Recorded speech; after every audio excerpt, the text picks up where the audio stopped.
Hello bakers, Ami is here today to show us how to make traditional roti and what this recipe means to her. Hi everyone, so I'm so excited to share this recipe with you. This is a traditional Indian flatbread that my mom made for us growing up, and now my mom comes and visits me and my kids, and my dad and I all make it together. It's really fun. There's a lot of different kinds of Indian flatbread. They're all usually made with a durum wheat flour, which is what we're going to be using. The bread is used to pick up food. A lot of Indian food is picked up with our hands. We don't use knives and forks, but we'll use this flatbread to actually pick up vegetables or meat or whatever it is you're eating. That sounds fun. And if you're Edible utensils. Yeah, exactly. And if you're like my kids, you like it straight off, hot off the pan, with a lot of ghee and maybe a little honey. Yummy. So to get started, we have this nice, really finely ground durum wheat flour. It's called atta. It's the same, semolina is the same as this, but it's a coarser ground. So you'll find these in Indian grocery stores or online. To that, we're gonna add a little bit of salt. And then I've got a little bit of oil that I'm gonna pour right into the dough. So this is kind of like what I do with our tortillas. Remember when we made tortillas? Yeah. Yeah.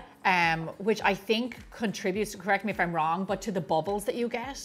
Like just giving you that, like the moisture in the flatbread, so then you get the little airy pockets. Yeah, that, and also the water will create steam, yeah, that's true. Which will do that. I always kind of get mixed up about what creates what. Yeah, me too. But what I'm doing right now is I'm just rubbing the oil into the flour so that it's nice and evenly coated. It's almost like what you would do with a pastry. Maybe it's tenderizing.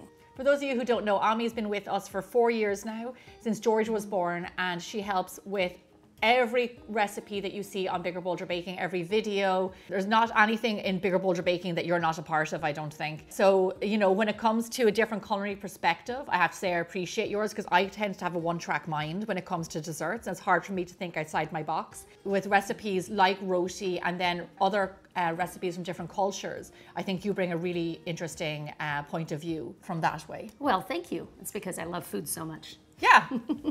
So we're done mixing up the oil and the flour. It's nice and mixed up. So we're gonna add in water. I'm not necessarily gonna be using all of the water in here.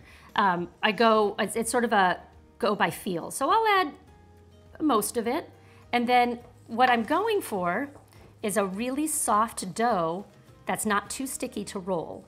But the softer you can get it, the thinner you can roll out your rotli, which is what you really want. I get this. This is a mom trick. Yeah. This is like when you ask your mom, how do you make that thing? And she's like, a little bit of this and a little, your mom doesn't sound like that, but a little bit of this and a little bit of that. But she pretty much does. And you're like, Mom, tell me the recipe. I can't tell you how many times I've been calling my mom, like, exactly how do you make it? And she's like, oh, just throw this in, throw that in. That doesn't help, Mom. Yeah. It's how moms keep their power. But then it'll never be as good. My goal is for George to be able to say, my mom makes the best ever chocolate chip cookies. My goal is for my dad to eat something that I've made and say, it's just as good as your mom's. No way. Which has never happened to this day. Oh, wow, that's a good one. You got to keep on working on that. Right, exactly.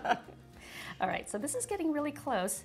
I always just, one of the things that's really nice to do, once you think you've got dough to the consistency as you want, is you want to let it rest for about 15 minutes or so that the dough can fully hydrate.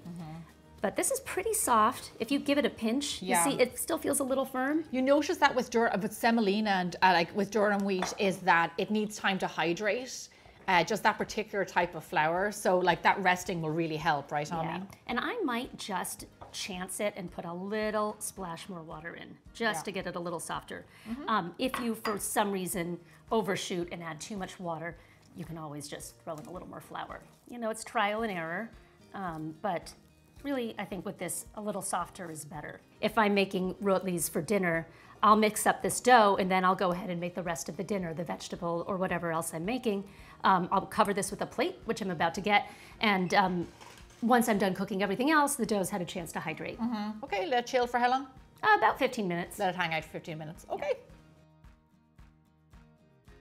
Ami, it's been 15 minutes. What do you think? All right, I think we're ready to go. So Yeah, that feels like nice and pliable, hydrated, not too sticky. No, you know, it's one thing that people, one thing that I learned, I think actually in college, was that when making doughs like pastries and bread doughs like this, when you let them rest, put them in the fridge or on the counter, they express water. Yeah. Or So they get wetter. So, you know, when you think like maybe my dough is a little bit dry or whatever, once you let it rest, it actually gets wetter and then it becomes even more pliable. Oh. So that's just something to factor in. Interesting. There you go. The more you know. The more I know. I learn something new every day. Can I keep this? I find this really handy. I see good use for this with George. I'd be like, come here. So this is, okay, so I'm going to divide the dough up into 8 pieces. Okay. And I just do it by feel. Of course you do. So, you know, do it I do like it by this. weight. I'd have to weigh them all out and cut You know, them up. if it's not roti, I do it by weight all the time. But for some reason, this is the way my mom did it. Okay. So this is the way I do it. I'm not going to argue with your mom. Yeah, exactly. You know, just simple. And this way you can kind of feel in your hands if one ball of dough feels a little bit bigger than the other. And then I'll try to test them all like this. And if one feels a little bigger, you just pinch off. And then when they all feel randomly more or less the same, you're ready. I like to roll with just plain white flour, mostly because I find it just finer. If I use the semolina flour, the Utta flour to roll, the finish ends up being a little gritty for me. So I get that. I like this better. But we do, because the dough is so hydrated, we will need a fair amount of flour. So I like to just take the ball of dough, roll it, make it nice and even, and flatten it out. I like that, so that you've started out nice, and then I'll just dip it once or twice, and then make sure I get a nice amount of flour on the counter. Press it in. Press it into the counter. Just press it in so that it's nice and flat. Okay. And then if you feel like you need a little more flour. I feel like I do, because yours looks like it has more. Yeah. The hardest part of making roti, I think, is getting a nice circle. So you just do your best. I'm guessing rotating is the trick. Yeah, you kind of pick it up and rotate. Sometimes if you've got enough flour and you've got almost the most imperceptible circular motion with your rolling pin, the dough will sort of roll on its own. It's kind of moving by itself, right? It is kind of moving by itself. Isn't that funny? Come here to me. What's this called? This is called a vellon. Oh. We just call it a rolling pin. But it's the kind of rolling pin that you would find in any kitchen where someone's making a lot of Indian food. A lot of flatbreads, probably. Yeah. Yeah, it's lovely. Just I really like simple it. rolling pin. But you know, if you don't have one of these, you can use any sort of rolling pin. Remind me, what inches? Or how many inches? You know, about 8 inches or so. Okay. But mostly what you really want to do is make sure that, try to get it as absolutely thin as possible and even. That's the key, that's the trick. If you don't get a perfect circle, I think it's fine. All right, so we've got our dough nice and thin. What do you think? Right? It's almost translucent. Like I can kind of almost see my hand through it. I'm going to do mine a little bit. There's a bit of a thicker bit there. Yeah. And you can certainly cook it thicker. But if you really want that classic roti texture, you want to get it super thin. What do you think? I think that's pretty good. Can you see my face? All right, so let's cook these off. Okay. Okay, so we're ready to cook off. Gemma's gonna keep rolling while I show you what to do over here. Now I've got a cast iron skillet. It's dry, there's no oil on it, and it's set to about medium heat. And so we want it nice and hot. It's been heating up for quite a while. And then I'm gonna put the roti directly on the pan. It's nice to have your pan nice and hot so that this cooking process goes really fast. As you can see, we're gonna start to see little bubbles on the surface, and then you can use tongs, but I pick up my hand and I flip it really fast. And then after about 30 seconds, it's gonna start bubbling on the other side.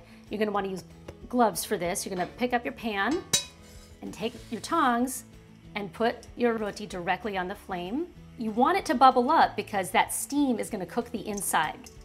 Look at that, that's really nice. As soon as it's bubbled up, without too many brown spots, you're done. And you take a little bit of ghee. I don't like to put ghee over the entire surface. I do the edges and then just a little bit in the middle. And that just keeps it nice and soft and gives it a really nice flavor. All right, let's do it again. Rotis go really fast, and they're also a really fun group project. My kids love rolling these out. I will divide up the dough, so they'll do the rolling and I'll do the cooking, and it goes by really fast. So this is a really nice project to do with your kids. Kids love dividing up and rolling dough. It's really fun. Even when I was little, I mixed up the dough myself. My mom would always give that to me as a project. And then they can roll and you can concentrate on cooking. When my parents come and visit me, My mom makes the dough, my kids do the rolling, my dad does the cooking, and I'm just stuck putting the ghee on the roti, but it's pretty fun. Once that roti puffs up, it's completely cooked on the inside, and you want to do your best to get as few little brown spots as possible. You want flatbread that's really soft and pliable so that you can pick up all of your food with it. Well, here we are. There is nothing I love more than fresh hot rotis. I can't believe I didn't eat them as I was making them. This is so nice and soft and pliable. It's going to be perfect for picking up these yummy chickpeas. It's so good. Ami, there you go. Thank you. This looks so good. I can't wait to eat. Look at how soft these are, Gemma. They're so soft This and is like amazing. pliable and foldy and I'm guessing yummy. You know, the nice thing about rotis or any of these Indian flatbreads is they're really mild. They're a wonderful way to eat really spicy and savory food. I can't wait. Kind of like a blank canvas. I taste that atta flour. It has a bit of a nuttiness to it. This is really good. Oh my gosh, this is so delicious. And do you know what else? Sometimes mine, I think I'm overcooking mine because they turn out crisp and hard. You cooked these so gently that they didn't end up crispy. They're just lovely and soft and pliable. Yeah, you know, yeah, when you cook them really fast, and you have all that water in the dough, they stay really soft and they're like so perfect for picking this up. Oh my gosh. Ami, thank you so much for sharing this recipe with us. It was great to learn something new and see a little bit of an insight into another culture. Oh, absolutely. It was so much fun. Thanks for inviting me. Yeah, you're welcome. Thank you. Thank you so much for watching. Stick around. I have lots more videos for you to check out and I will see you back here again really soon. Bye.